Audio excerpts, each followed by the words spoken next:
Our next speaker is Tim Wheeler, who probably doesn't need a great deal of an introduction to most people in this room.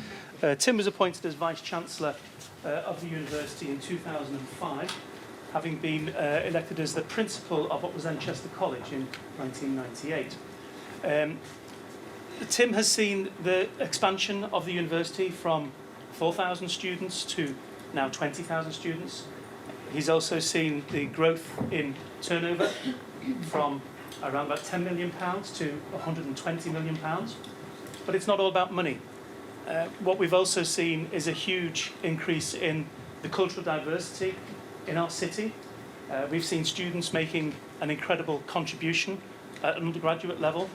And at a graduate level, we're retaining some of those students. And I think that figure is increasing, and that's a really, really important thing for us as a city, to try and make sure that we are growing, changing, adapting, and becoming a more diverse city and a more interesting and cultural city. So Tim is the Deputy Chair of Cheshire and Warrington LEP. He's a member of the Mersey Alliance, a cross-border economic partnership. He's a former Deputy Chair of UCAS. He's been a school governor and an FE corporation governor for over 30 years. He's a Deputy Lieutenant for Cheshire and is actively involved with Chester Cathedral as a lay canon. He's a freeman of the City of London and a liveryman of the Worshipful Company of Fruiterers.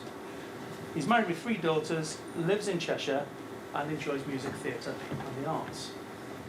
Well, thanks very much indeed, fellow Cestrians, or at least aspirant Cestrians.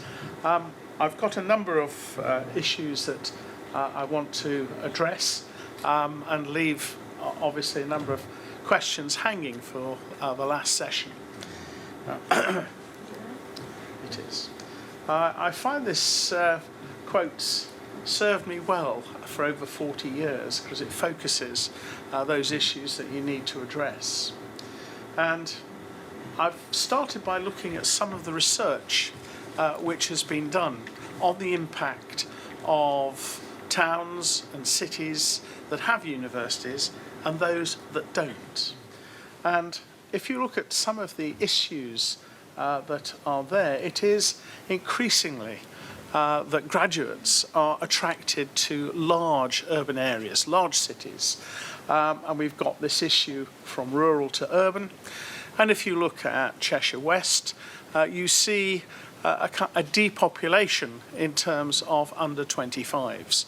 They'll get their degrees anywhere over the country or here in Chester, but they won't stay because the career opportunities aren't there. And the variety of problems that come with that, having children 200 miles away. And again, a lot of evidence that the more students you have sustains the local economy. And again, a quote from Manley Report, universities are absolutely critical to all of this. We know that university towns predominantly hang on to a higher proportion of young people and, as a consequence, create a vibrant economy. And if we look at some of the other issues in terms of towns that have a significant university presence and a significant number of undergraduates that are retained, then you start to see some interesting phenomena that occur, not least of which is the fundamental impact of new graduates. We're in a position where there are new businesses coming in. If you think that less than 10 years ago, Amazon morphed from a book-selling business to the enormous business that it is now, and the consequences that internet shopping have had for the high street, amongst other things, there are opportunities to create new businesses, and we do that as best as we can with our incubator units within Chester, and we do it in an ethical way in terms of supporting our students who want to take a risk at 21, 22, and that's probably a good time to take a risk, to set up a new business. And Again, there is this huge magnet, particularly of London, and to a lesser extent Manchester. That's where the jobs are, that's where the opportunities are. The quality of life is not universally wonderful from a new graduate's point of view, but there is at least a job and a hope for the future, a prospect. So, as I say, we use our local facility, the Riverside Innovation Centre, where we have a number of incubator and start-up opportunities for graduates in their final year or just after they've graduated, and a number of significant successes that have started there and have spun out into much larger companies, again based in Chester. And a report commissioned for the Welsh Government on Welsh universities, but I think there are some parallels here in Chester. It's about attracting inward investment. It's about promoting the cities, be it Swansea or Cardiff, to the much wider world and the opportunities that that brings. But there is a negative.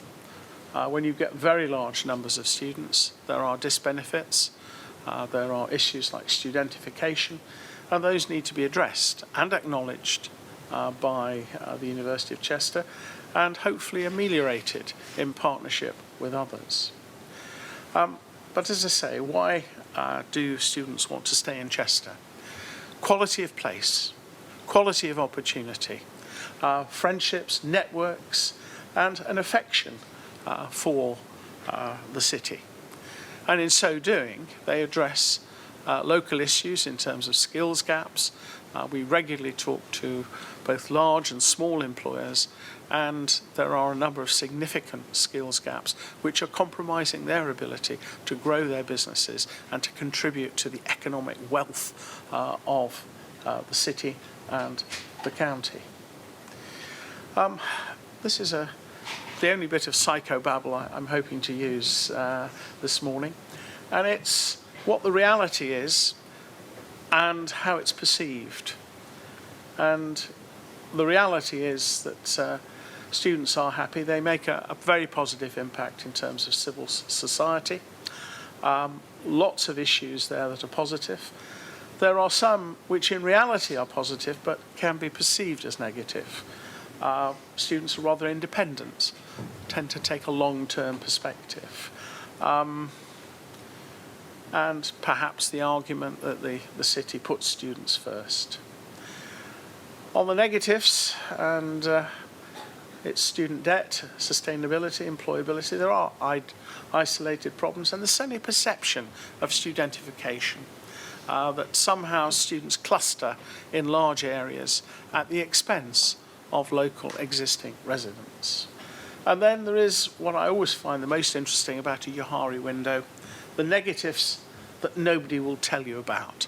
And you might just be able to discern them by other means. But students are arrogant, out of touch, left-wing, subversive, overpaid, selfish, naive. They don't integrate locally, and there are too many of them, and they're lazy, and they're a bit unreal about the world.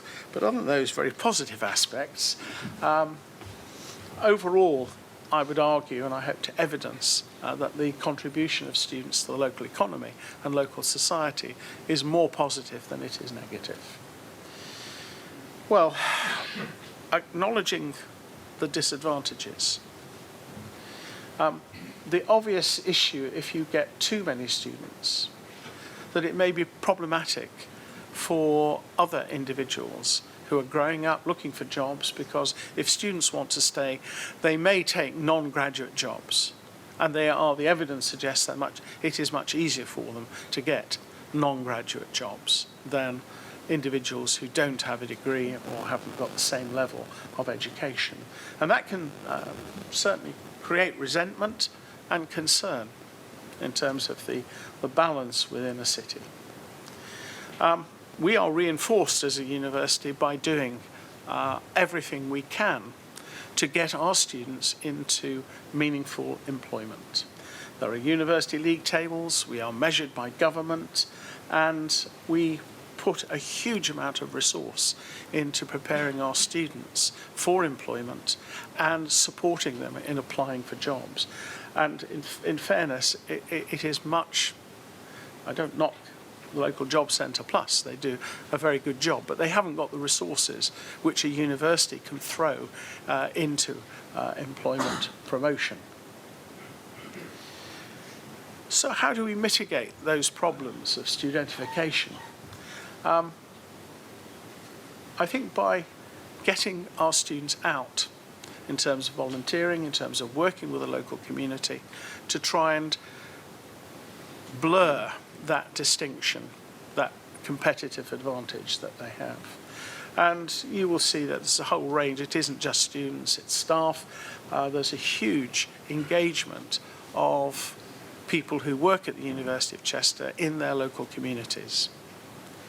And it's very important there should be. About 20% of the population are graduates now, and that is in stark contrast to 25 years ago when it would have been something like 6 or 7%. And it's growing at the rate of about 400,000 per year. And people question whether that is necessary, whether it's in the best economic interest. Don't we need more plumbers? Don't we need more whatever? And from our point of view, we have to make sure that we take our responsibilities seriously. Universities are relatively rich in terms of resource, and it's our duty as a university to work with the community, to support, to engage with cultural activities, with the promulgation of civilised values via our students. So it's an onerous responsibility, but it's certainly something at Chester that we acknowledge, we shoulder, and I hope that we are mitigating some of the problems.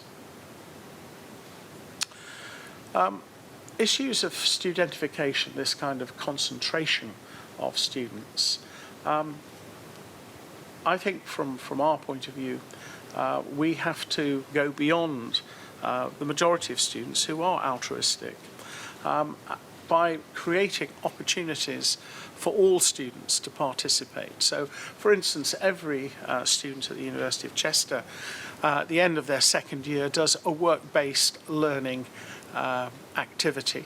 They're out there working with companies, with third sector, voluntary organisations, and it's something we're very committed to. And we've been doing that for 25 years plus. So, as I say, it's something that's very, very important for us. So, back to my Kipling quote and the 6 questions. The first is, well, why do we want more students?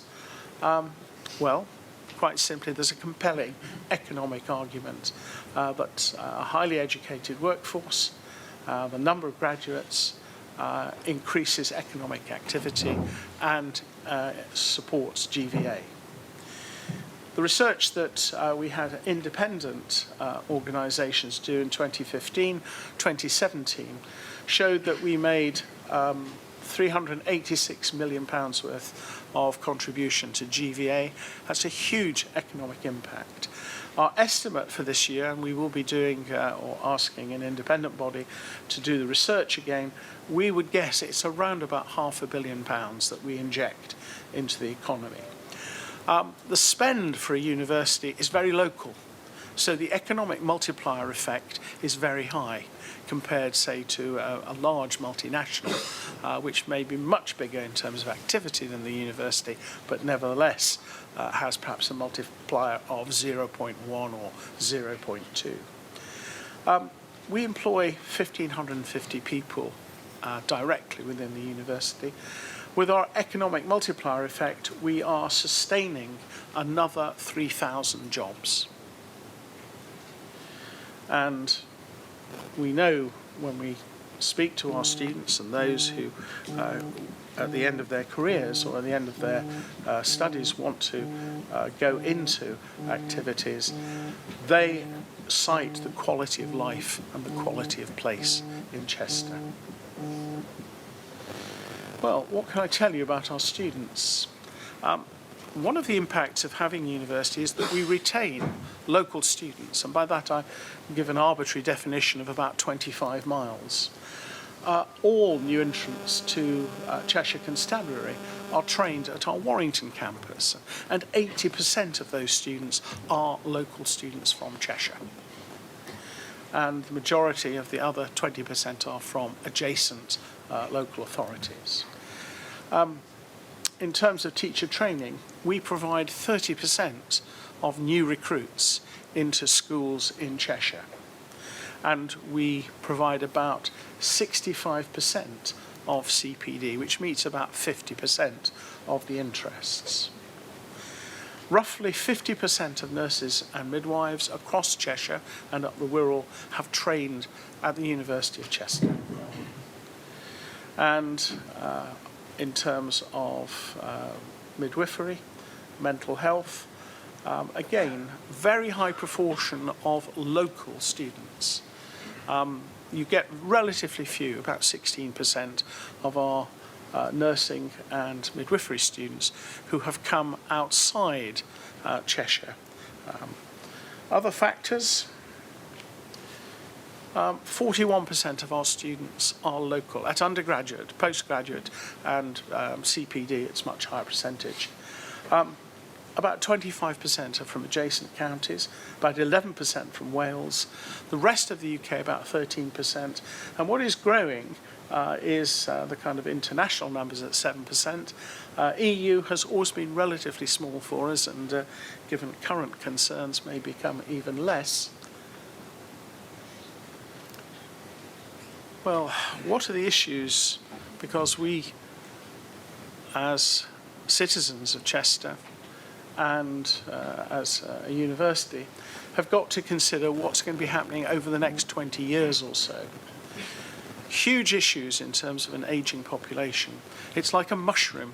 It will grow, and unfortunately the stalk of well-trained and skilled individuals that will be necessary to support an ageing population and complex health needs is alarming in terms of its sustainability.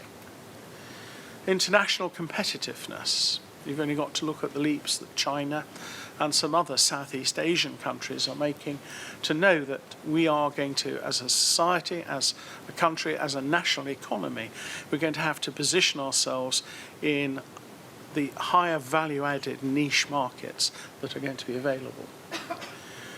Changes and reduced demand for jobs. A lot of jobs at the moment are going to be very vulnerable to changes in artificial intelligence, in terms of the demand, and the challenges of automation and Industry 4.0, which will require a fraction of the individuals that hitherto we've used or had in industry. What we know now, skill shortages at higher levels, that's not going to change. We know graduates have more and better paid jobs, they're more likely to get into employment.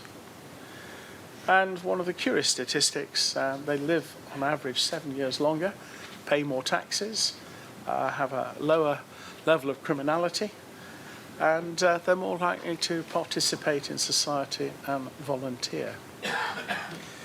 And universities have another role, as do their students, and that is the promulgation of culture, the dissemination of civilized values. All of these are key aspects. Well, when we speak to our students, what do they want? They want to ideally live in Chester, centrally. They don't want to have to commute too far for jobs. By keeping them in the centre, they'll support local spending patterns, they'll support the nighttime economy. They're more likely to engage with cultural life, and in fact the links that the university has with Story House already are very mutually beneficial. And an expanded rental sector, starter homes, shared accommodation, and a transition from graduates at the age of 21, 22, 23 into young professionals. And there is this tendency to look to city centres to provide that. When? Well, for the net migrant students, that are reducing in number. We are becoming increasingly, as are most universities, we are addressing the needs of local students because of the costs of residential accommodation. Ideally, within 2 years after that, they've headed off to the bright lights or their boomerangers and they go back to live with parents. It's predicated on employment, and that's dependent on creating a vibrant economy. And as you heard from our first speaker, the GVA is very good in terms of growth in Chester and in Cheshire West, as well as the rest of Cheshire. But what does it need? It needs affordable housing, and you see the complex interaction of all of these elements. And obviously, one of the things that is offered by students who stay is the continued support networks. And the university is a young university. 2/3 of its students arrive at the age of 18 or 19. So that's the kind of backgrounds, the hows, creating a positive economic climate. And I think that is led to some extent by QUAC and certainly by the LEP in terms of trying to create an environment which is supportive of business. It's always difficult with a city like Chester of continuity and change, preserving all that's good in this wonderful historical city and fostering growth. It's not an easy task, and I don't envy the planners in having to do that issue of reconciliation. We are very much in listening mode. We are looking to leadership from QUAC at both elected member and officer level. And we continue to build relationships as a university with the private sector and other community organisations, because there are major opportunities for our students in terms of employment. And we've got to get all of these elements linked together to create a coherent offer. I've rocketed through because I'm aware that I stand between you and coffee, and that's not a good position to be in. So thank you very much for listening, and I look forward to questions.